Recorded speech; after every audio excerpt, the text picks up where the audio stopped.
Maniac Magee, written by Jerry Spinelli.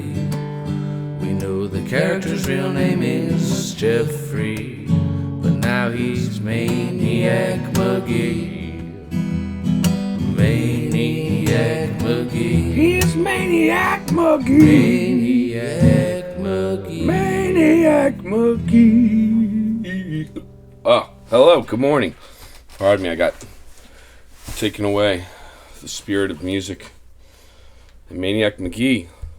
Folks, open up your books to chapter 35, page 129. B block. We started this yesterday. C block. We read it in its complete entirety, and now we're doing a close reading.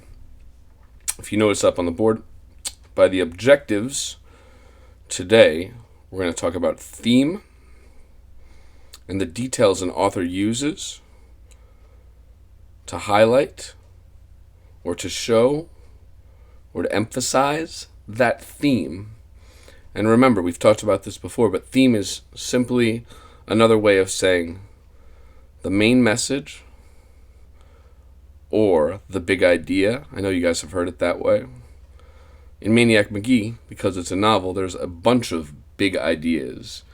And one of them comes up in this chapter 35. I find it really important to the book, so I want to make sure we're reading closely and getting the message that Mr. Spinelli would like us to get. So, we're on page 129. Part 3 opened with Maniac running away after Grayson's funeral, sleeping in a Civil War, basically like a lean-to, a little shelter without a door on it, that was located at Valley Forge, a battleground of the Civil War.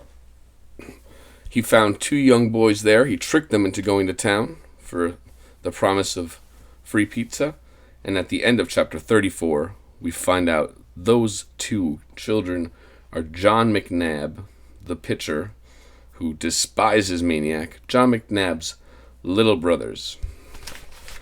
So, chapter 35 on 129 begins like this.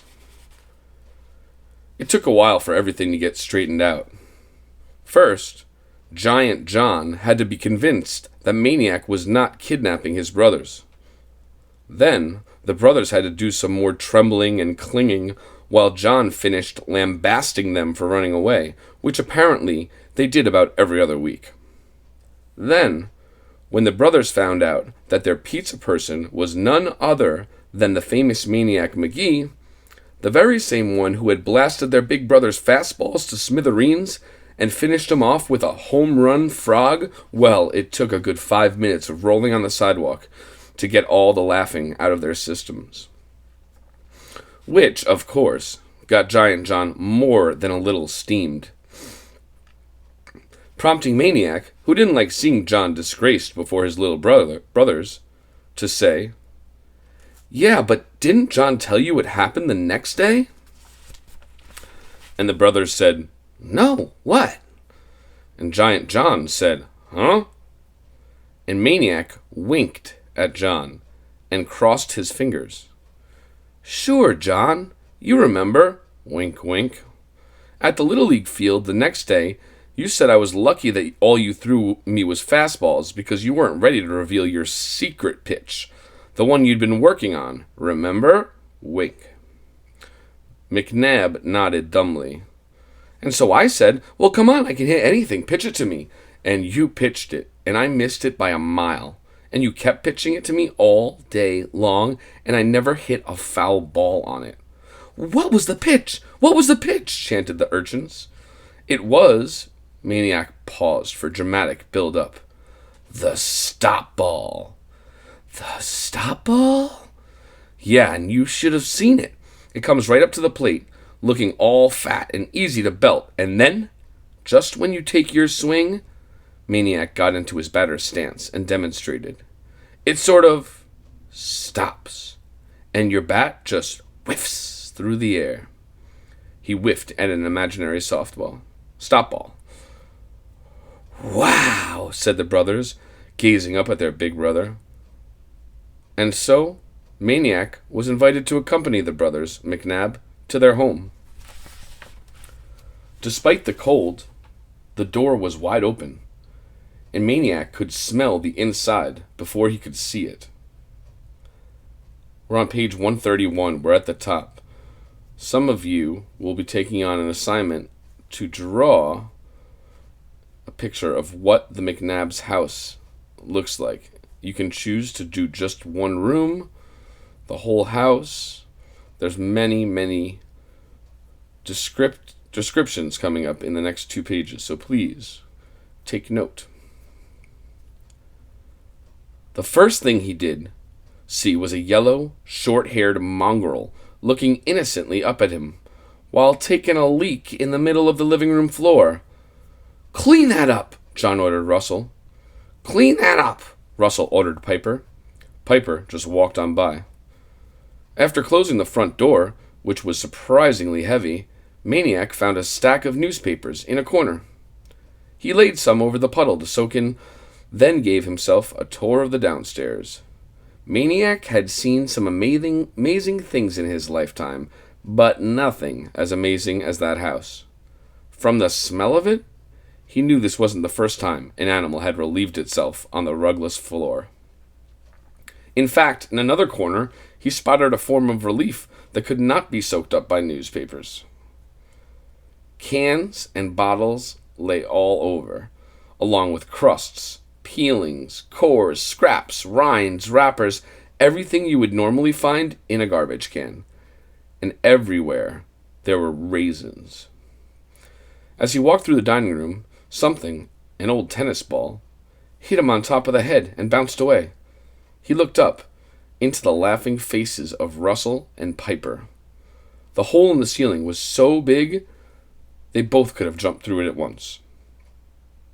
He ran a hand along the wall. The peeling paint came off like cornflakes. Nothing could be worse than the living and dining rooms, yet the kitchen was. A jar of peanut butter had crashed on the floor. Someone had gotten a running start, jumped into it, and skied a brown one-footed track to the stove. On the table were what appeared to be the remains of an autopsy performed upon a large bird, possibly a crow. The refrigerator contained 2 food groups, mustard and beer. The raisins here were even more abundant. He spotted several of them moving.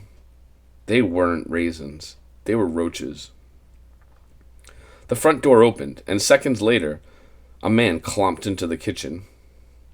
He wore no winter jacket, only a sleeveless green sweatshirt, which ballooned over his enormous stomach. Tattoos blued his upper arms. His hands were nearly pure black. Stale body odor mingled with that of fries and burgers coming from the Burger King bag he held. Dropping the bag next to the bird remains, he yelled. He bellowed, which means to yell. "Chow!" and took a beer from the fridge. He downed a good half of it in one swig, belched, double-clutched, and belched again. He had to know someone besides himself was standing in the kitchen, and just as obviously, he did not care. 2 floor-quaking crashes came from the dining room. "Geronimo! Geronimo!" Russell and Piper had taken the direct route via the hole. "What'd you bring, Dad? Whoppers?" "Yeah, Whoppers!" They tore into the bag like jackals into carrion. Plastic flew, fries flew. They both wanted the same Whopper. Mashed between their tugging fists, the Whopper splurted sauce and cheese and pickle chips, then it split. Russell lurched backward into the kitchen table with his half. Piper launched backwards into the opposite direction, and with nothing to stop him, sailed right through the cellar doorway and down the cellar steps. The final thud was followed by the truck horn blast of Piper's laughter. When Giant John ambled in, the father said, "Get the blocks?" "No," grunted John, pulling out a pair of Whoppers. He tossed one to Maniac. "We need more," growled the father. John didn't answer. "We need more. I heard." McNabb smashed the tabletop. 3 fries and a birdwing jumped to the floor. Now! John walked out, nonchalantly munching. I was busy. The rest of the night was scenes from a loony movie. Scene. McNabb the father swaggers bare-armed out the front door, bellowing back, Do your homework! Scene. Maniac retrieves the wet newspapers from the living room. There are no wastebaskets in the house. He finds a trash can in the backyard, next to a pile of cinder blocks. He dumps the soggy papers in the can, which is empty. Scene. Small turds of an unfamiliar shape appear here and there along the baseboards of the first floor. Please don't be rats, Maniac prays.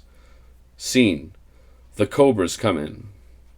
They glare at Maniac, but Giant John tells them to lay off. They raid the fridge for beer. They smoke cigarettes. They belch and fart. They curse. Russell and Piper, kitty cobras, pop their own beer cans. Guzzle, swagger, belch, smoke, curse. Scene. Football game. From the front of the living room to the back of the dining room, top of 134. Except for space, it has everything a regular game has. Running, passing, blocking, tackling, kicking. There is little furniture to get in the way. Ordinarily, the windows wouldn't last 5 minutes, but the windows of this house are boarded up with plywood. Body-blocked cobras fly into the walls. The house flinches. Scene. A faint rustling noise behind the stove. Oh no, rats. Maniac dares to look. It's a turtle, box turtle, munching on old Whopper lettuce. Phew. The scene. The boys' bedroom. Russell and Piper lie prone at the hole. This is where we really want to pay attention. We'll read it again once this recording's done. But about halfway down, page 134, Russell and Piper lie prone at the hole. Remember, there's a hole in their floor that looks down upon the living room. They fire toy submachine guns. Ta-ta, ta-ta, ta-ta, ta-ta, at the cobras, heading out the front door. Piper jumps up and blows Maniac away, killing him at least 15 times. This is how we're going to do it. Bam, bam, bam. The guns'll be real, says Russell, still prone, and firing, the stock of the toy gun tight against his cheek. Yeah, squawks Piper.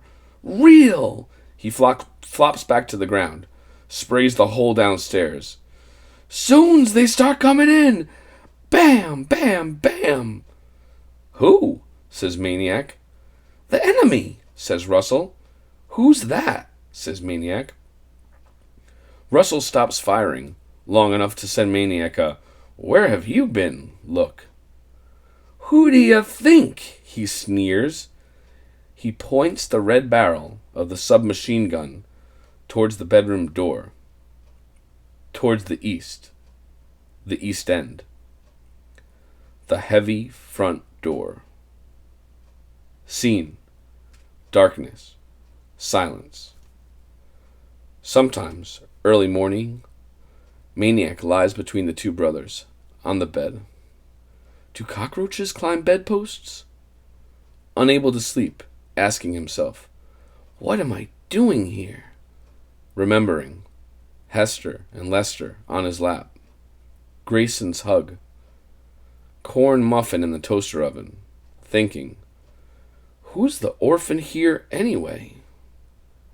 Hearing, as he at last lowers himself into sleep's deep waters, a door slam, a slurred voice, do your homework. Fearing, will I float